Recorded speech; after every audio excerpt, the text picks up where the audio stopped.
नमस्कार मित्रों, मैं मनोज कुमार प्रभाकर अपने इस YouTube चैनल गुरु मैटी वाणी पर आप सभी का हार्दिक अभिनंदन करता हूं। मित्रों, आज का विषय आप देख रहे हैं। आज का विषय है अर्टिकेरिया, जो कि मैं अपने प्रैक्टिस ऑफ मेडिसिन के सीरीज़ में ये बनाने जा रहा हूँ। इस पर चर्चा करने से पहले मैं आप लोगों से एक बात बताना चाहता हूँ मित्रों, कि मेरे कई ऐसे व्यूवर्स जो हमारे इस चैनल को देख रहे हैं, उनका फ़ोन आया कि सर, आप जिस तरह से मटेरिया मेडिका और प्रैक्टिस ऑफ मेडिसिन के विषय में चर्चा करते हैं, हम आपसे ऑनलाइन क्लास करना चाहते हैं।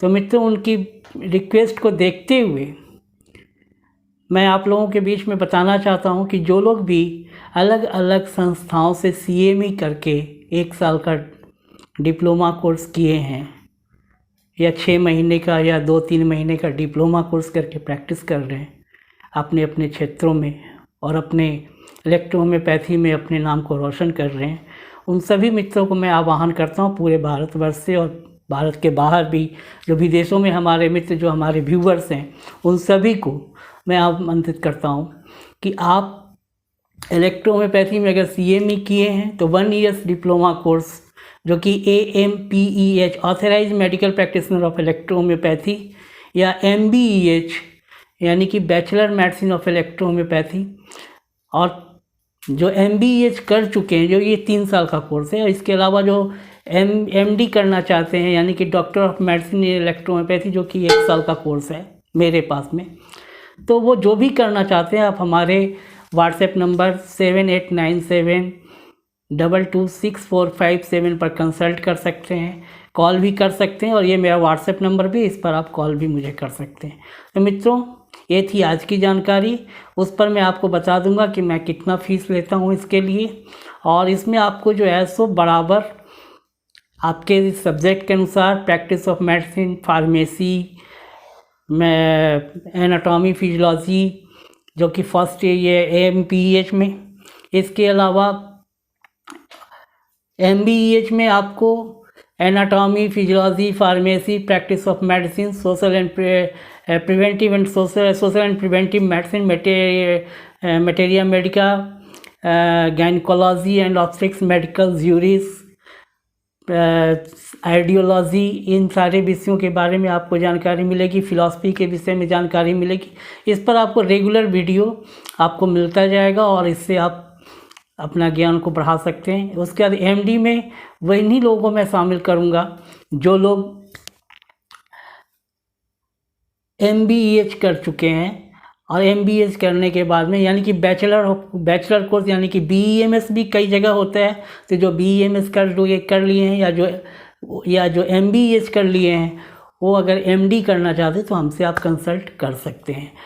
MD में मैं आपको materia Medica, practice of medicine, philosophy और आइडियोलॉजी, इतने विषयों के वीडियोस मैं आपको दूंगा। तो जो लोग भी इच्छुक हैं, आप मुझसे सीधे सीधे संपर्क कर सकते हैं, और उन्हें मैं टेलीग्राम पर सारा का सारा वीडियो उपलब्ध करा दूँगी। यही नंबर मेरा टेलीग्राम का भी है। तो दोस्तों, आज हम शुरू करते हैं सबसे पहले अर्टिकेरिया पे। तो मित्रों, अर्टिकेरिया जो है, इसे शीत पित्त कहते हैं। शीत पित्त होता क्यों है? सबसे पहली बात, ऐसे तो आमतौर पर लोग कहते हैं कि इसमें रेडनेस होता है, पैचेस हो जाते हैं बॉडी में, एरिथ्रोमेडोमा हो जाता है, जिसको हम अर्टिकेरिया के नाम से जानते हैं। कुछ लोग है इसको ये क्या कहते हैं ये हाइप्स के नाम से भी जानते हैं, HIV हाइप्स के नाम से भी जानते हैं। तो ये अर्टिकेरिया हाइप्स जनरली होता क्यों है? जनरली आप देखेंगे कि जब आपके बॉडी का जो इंटरनल टेम्परेचर है, वो पसीना बन कर के बाहर नहीं निकल पाता है। आप बात को समझेंगे, पसीना बन कर के बाहर नहीं निकल पाता है, और बाहर से जो है सो आप उसको निकलने का नहीं कारण है कि आपका जो बॉडी का टेम्परेचर, ऊपर से आप ठंडापन को जो है सो आप अपने शरीर पर आवरण ओढ़ लेते हैं। यानी कि भीगा हुआ बदन में आप भीगा हुआ वस्त्र पहन करके अगर काफ़ी देर तक रहते हैं तो शीत पित्त इसी से जनरली होता है। कुछ लोग जो ऐसी एयर कंडीशन में रहते हैं उनको भी हो सकता है ये शीत पित्त। और इसके अलावा क्यों होता है? कि एक्चुअली में इसके पीछे जो मेन कारण होता है कि सेक्सुअल हार्मोन्स जो है वो अनबैलेंस होता है। जब आदमी का शरीर भीगा रहता है तो बॉडी के अंदर का जो थर्मोडायनेमिक्स फंक्शन है वो जो है सो इरेगुलर होता है। तो इरेगुलर वो बैलेंस होने में उसमें उस समय में क्या होता है कि ठंड के कारण बॉडी को हीट चाहिए होता है, और हीट के लिए जो है सो रिक्वायरमेंट के लिए जनरली बॉडी में मेल हो या फीमेल उसमें सेक्सुअल हार्मोन जो है सो बहुत तेज़ी से अनबैलेंस होता है, और यही इसका मूल कारण होता है। आप अगर मेरी बात को अगर और गहराई से तो आप ये गूगल पे भी आप सर्च करेंगे तो आपको मेरी बातें का जो है सो ज़्यादा डिटेल्स आपको इन्फॉर्मेशन मिल जाएगा। तो यहाँ पर मैं आपको बताता हूँ कि इसमें जो मेन जो काउज होता है उसमें acute vital syndrome, hepatitis ABC यानी कि पेट की गड़बड़ी, लीवर डिजॉर्डर हो सकता है। इसके अलावा एस्पेटिन वायर वायरस और हर्प्स सिम्प्लेक्स वायरस और स्टेप्टोकोकल इन्फेक्शन हो सकता है। इसका जो मूल कारण है, और इसमें जब आप पैथोलॉजिकल चेक करेंगे तो पैथोलॉजी में आपको ESR जो है सो उसका बढ़ा हुआ मिलेगा, यानी कि नॉर्मल से ज़्यादा। और नेट्रोफिल जो है सो आप जब आप TCDC उसका करेंगे तो नेट्रोफिल उसका ऑलवेज बढ़ा हुआ होगा। इसके अलावा होमोग्लोबिन की परसेंटेज जो है सो उसमें कम मिलेगी। और CRP अगर टेस्ट अगर कराएंगे तो उसमें भी आपको वृद्धि मिल सकती है, यानी कि CRP टेस्ट, ESR, इसके अलावा नेट्रोफिल में वृद्धि होती है। आपका जो है सो ब्लड डिजॉर्डर में हुआ, और लिम्फेटिक डिजॉर्डर में हार्मोनल सेक्रेशन में आपका जो सेक्सुअल हार्मोन्स है वो अनबैलेंस होता है। काउज भी मैंने आपको बता दिए। अब मैं आता हूँ कि ये क्रॉनिक जब से अर्टिकेरिया होता है तो क्रॉनिक अर्टिकेरिया में ये 6 सप्ताह के अंदर जो है सो इसका जो है सो ऑफन जो होता है तो 6 सप्ताह के भीतर ये काफ़ी विकराल रूप ले लेता है। इसमें पेशेंट को कभी कभी दम फूलने की भी शिकायत हो जाती है। तो मित्रों, अब मैं आता हूँ इसके ट्रीटमेंट पर। तो ट्रीटमेंट में आपको जनरली आप देखें कि इसमें महिलाएं जो हैं सो ज़्यादातर इससे प्रभावित होती हैं, और कभी कभी उनका जो मेंस्ट्रुअल डिसऑर्डर होता है उसमें भी जो है सो अर्टिकेरिया उनको इन्फेक्शन लग सकता है। ये कोई बड़ी बात नहीं है, तो उसमें घबराना नहीं है। अब हम आते हैं कि इसमें हमको करना कैसे है treatment. S1, S5, S10, A2 लिम्फोन, 3rd या D6 या 30 डाइल्यूशन में आपको इसको यूज़ करना है। इसके साथ में WE यूज़ करना है। अगर इसमें फीवर का भी आपको इन्फेक्शन अगर आपको दिखाई देता है तो आपको F1 का यूज़ करना है।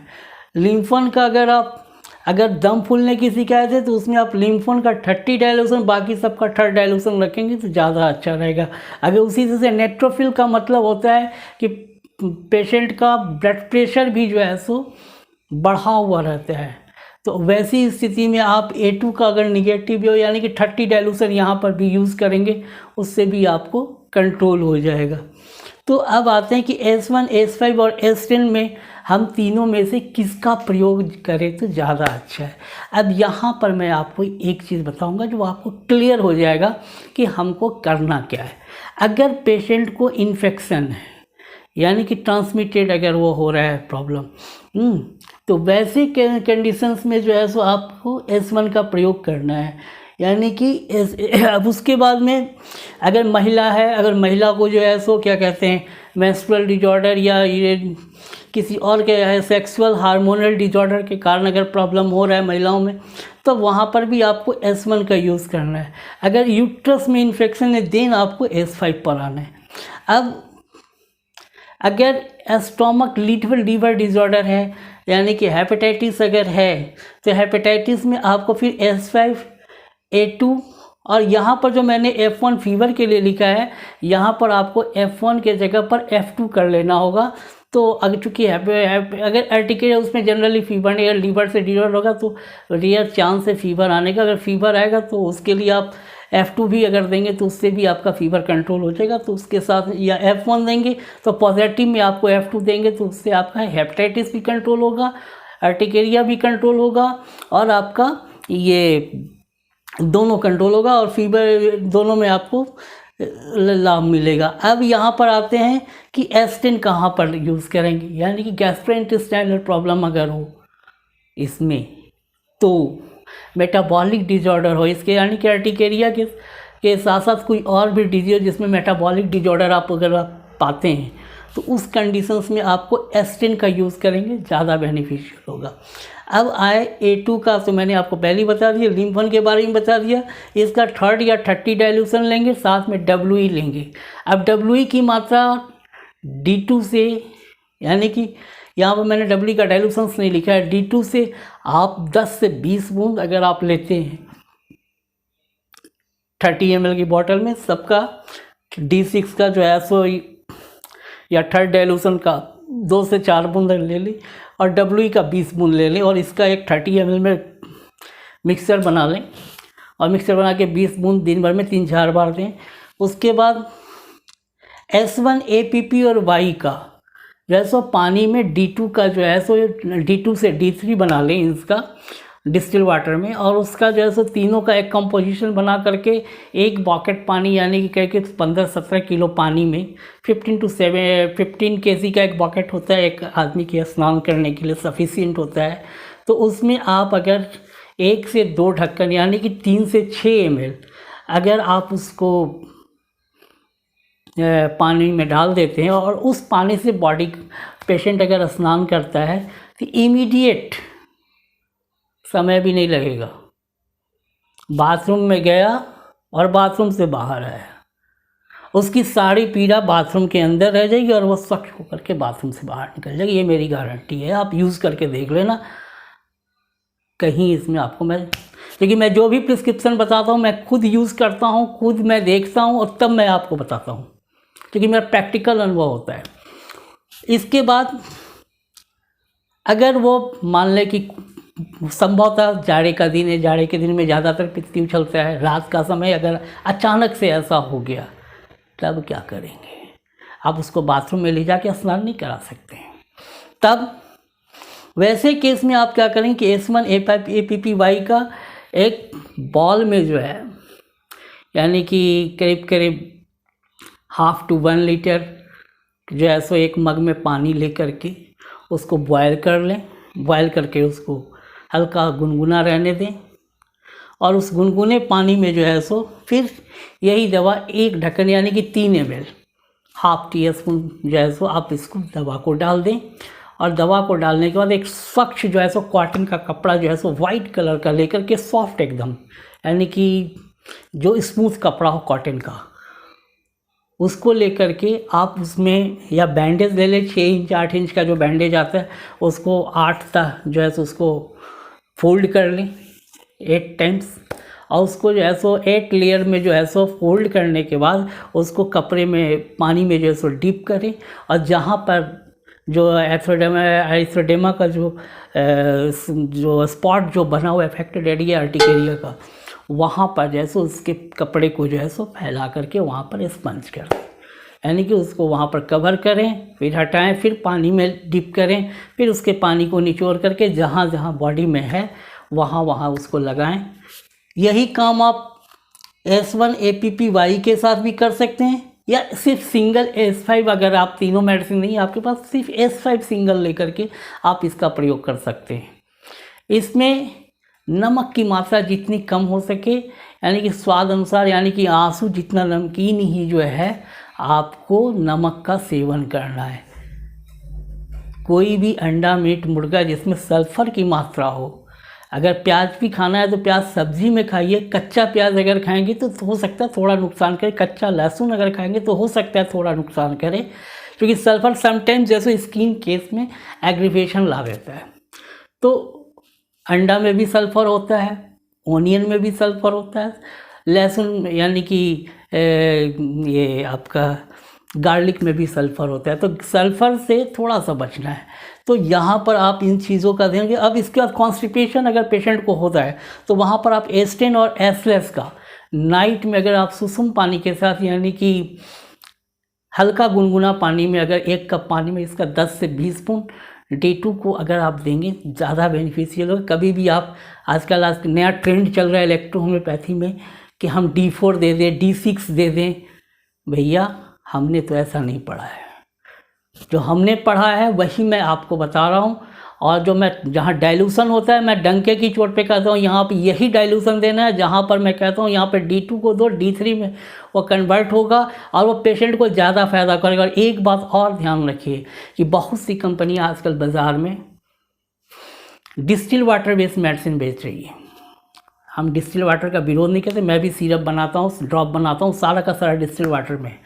लेकिन डिस्टिल वाटर का मेडिसिन आप पेशेंट को सीधे सीधे दे दें या 1 महीने में उसे इस्तेमाल कर लें।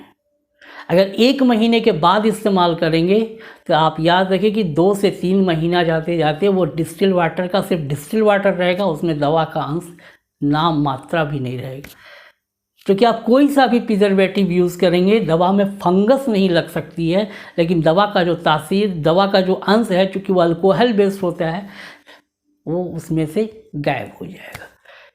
क्योंकि अल्कोहल एक ऐसा प्रिजर्वेटिव है जो परमानेंट 100 ईयर्स, जितनी पुरानी शराब अल्कोहल के विषय में कहा, जितनी पुरानी है उतना ज़्यादा नशीला होता है, उसे जितनी पुरानी मेडिसिन होगी उतना ही ज़्यादा इफेक्शियस होगा। हाँ, अगर बॉटल ओपन होगा तो आप उसमें क्या होता है कि बॉटल जब ओपन होता है एवोपरेट करके उसमें से अल्कोहल उड़ जाता है।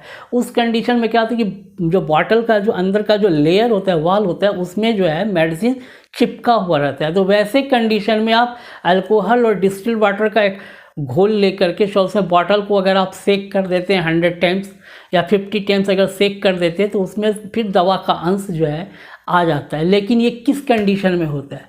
जब दवा क्रूड हो और वो वाल में चिपकी हुई हो। डाइल्यूशन के साथ में ये केस नहीं होता है। डाइल्यूशन के साथ में जो ऐसा तब होता है जब डाइल्यूशन पिल्स में बनी हुई हो और उसका 2 से 5 गोली उसमें सॉलिड फॉर्म में हो। लिक्विड फॉर्म में अगर वो एवोपरेट कर गया, बॉटल में से उड़ गया, एक भी बूंद उसमें नहीं बचा, तो वो बॉटल में कितना भी पानी, डिस्टिल वाटर कुछ भी डालें, वो घुल करके मेडिसिन के रूप में काम नहीं करने वाला। अब यहाँ पर मैं एक चीज़ और बताना चाह रहा हूँ मित्रों, कि कुछ लोग कहते हैं स्पॉट डाइल्यूशन। मैं आज आपको 3 प्रकार के डाइल्यूशन के बारे में इसी वीडियो में बताता हूँ, और बहुत छोटा सा है, वो ज़्यादा बड़ा नहीं है, इसे आप तुरंत समझ जाएंगे कि डाइल्यूशन है क्या। जब मेडिसिन को आप 1:9 या 1:49 के रेशियो में जब आप डाइल्यूट करते हैं तो जिस रेशियो में डाइल्यूट करते हैं उतना ही स्टॉक देना है। यानी कि 1:9 तो 10 स्टॉक, 1:49 तो 50 स्टॉक। यही 2 प्रोसेस से जो है हम डाइल्यूशन बनाते हैं। अब नहीं है मेरे पास डाइल्यूशन तो क्या करें? तो D2 है तो 1 बूंद अगर आप 5 ml में डाल देंगे तो लगभग जो है सो वो आपका 3rd या 5th डाइल्यूशन के आसपास आएगा। अगर वही 1 ड्रॉप 30 ml के बॉटल में डाल देंगे तो आपका वो अप्रॉक्सीमेट 10 to 30 डाइल्यूशन के आसपास आएगा। अगर वो 60 ml के बॉटल में डाल देंगे तो वो आपका 1 ड्रॉप ही मेडिसिन है। अगर आप 60 ml के तो वो आपका अप्रॉक्सीमेट 100 डाइल्यूशन के पास में जाएगा। अगर 100 ml के बॉटल में डाल दिए तो अप्रॉक्सीमेट जो है सो आपका 200 to 500 के इन बिटवीन में रहेगा। और अगर पौंड में डाल दिया, यानी कि आधा लीटर पानी में एक ड्रॉप डाल दिए, तो क्या करेगा? वो आपका अप्रॉक्सीमेट जो है 500 एंड अबव के बीच में रहेगा। और अगर आप 1 लीटर में डाल दिए अगर 1 ड्रॉप, तो वो आपका करीब 1000 एंड अबव के आसपास में आपका वो डाइल्यूशन जाएगा। ऑन स्पॉट डाइल्यूशन जो बनते हैं इसी को ऑन स्पॉट डाइल्यूशन कहते हैं। अब आते हैं जंपिंग डाइल्यूशन क्या है। आपके लिए नया वर्ड होगा लेकिन मेरे लिए बहुत कोई नया वर्ड नहीं है। ये जंपिंग डाइल्यूशन तब बनता है जब आप D2 से किसी ग्लोबुल्स में जब आप उसको प्रिजर्व कराते हैं तो वह D3 में कन्वर्ट होता है। उस D3 के जो पिल्स है उसको जब आप 10-20 गोली लेकर के उसको डिस्टिल वाटर में डाइल्यूट करते हैं तो D3 से वो D4 में गया, और D4 के बाद जब उसमें फिर से अल्कोहल डालते हैं, अपना उसमें अल्कोहल डाल के उसको बनाने की प्रक्रिया जब अपनाते हैं, तब वो आपका D5 में जाता है। और D5 को जब आप डिस्टिल वाटर में और D3 से D2 से D3 हुआ, D3 से यहाँ डाइल्यूशन डाले तो आपका D4 हुआ, और D4 से जो है वह यानी या जिस किसी भी डाइल्यूशन का है उससे वो एक स्टेज आगे बढ़ता है। और उसके बाद जब आप उसमें आप अल्कोहल मिलाते हैं, अल्कोहल मिलाने का जब उसको आप गोली में पुनः आरक्षित करते हैं तो फिर वो एक स्टेप आगे बढ़ जाता है। तो इसी को कहते हैं, जो पहले था D2 में था, ग्लोबुल्स में आया D3 हुआ, फिर लिक्विड हुआ वो D4 हुआ, और फिर से जो पिल्स में कन्वर्ट हुआ और D4 हुआ, यानी कि ये D5 हुआ। तो ये आपका प्रोसेस है जंपिंग डाइल्यूशन बनाने का। तो मित्रों आज के लिए बस इतना ही, अगले वीडियो में फिर मिलेंगे नए विचार के साथ। आपको ये हमारा वीडियो कैसा लगा आप नीचे कमेंट बॉक्स में बस लिखेंगे, और प्लीज़ प्लीज़ प्लीज़ हमारे वीडियो को लाइक और शेयर करना जरूर लाइक और शेयर ज़रूर करेंगे। अगर हमारे आप चैनल पे नए हैं तो प्लीज़ मेरे इस चैनल को सब्सक्राइब करें, इसका कोई चार्ज नहीं है। तो आज के लिए बस इतना ही। नमस्कार, जय हिंद, जय भारत।